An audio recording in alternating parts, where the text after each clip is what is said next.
is BBC News. I'm Lyse Doucet in the Ukrainian capital, Kyiv, where Russian troops have now taken control of a major city.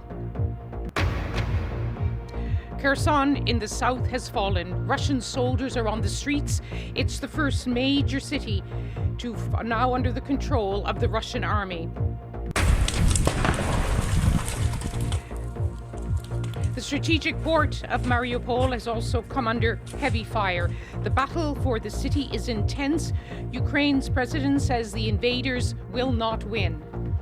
Ми відновимо кожний будинок. We will restore every house, every street, every city, and we say to Russia, learn the word of reparations and contributions. You will reimburse us for everything you did against our state, against every Ukrainian in full, and we will not forget everyone who died. But Russia says the West is failing to understand its mission. They're not hearing us, and they're trying to force on us their own understanding of how Europe should live henceforth. If Russia attacks NATO territory, NATO will act. I'm Mariam Mashiri in London. An investigation into possible war crimes launches as Russia is accused of bombing civilians in Ukraine. A humanitarian catastrophe. The United Nations says more than 1 million people have now fled Ukraine.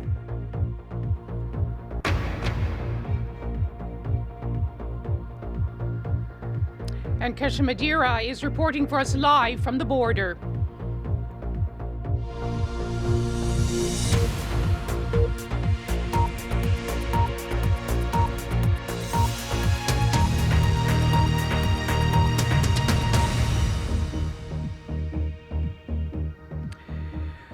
Welcome. It's the 8th day of Russia's invasion of Ukraine, and we're in the Ukrainian capital, Kyiv, after a night of missile attacks on targets here on the outskirts of the city.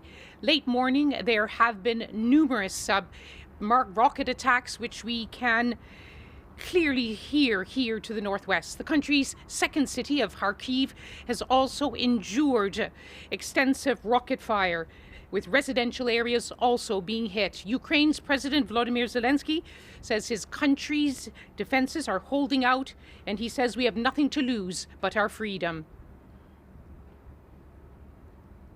But it comes as the port city of Kherson in the south has fallen to the Russians.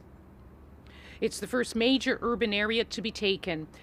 Elsewhere in Ukraine, here, that large column of Russian military vehicles heading here towards the capital is now on the northern approach road, and it remains within about 20 miles or so of the capital, Kyiv.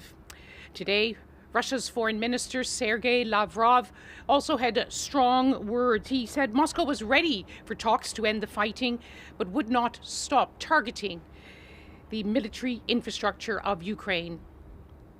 Our first report is from our Kyiv correspondent, James Waterhouse.